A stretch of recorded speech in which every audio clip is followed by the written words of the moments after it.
Welcome to the first section of this course. In this section, we are going to set up all the components we need to properly learn DBT. First, we will create a BigQuery data warehouse on the Google Cloud platform.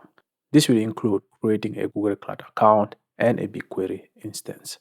After that, we are going to load some data into our BigQuery data warehouse and configure the permission necessary for DBT to later connect with our data warehouse. After the BigQuery setup, we are going to create a DBT Cloud account and then connect our DBT Cloud account with our BigQuery instance. And lastly, we are then going to connect our DBT project to a GitHub repository. In this course, I'll use Google BigQuery as the data warehouse, but you can use whatever data warehouse you want.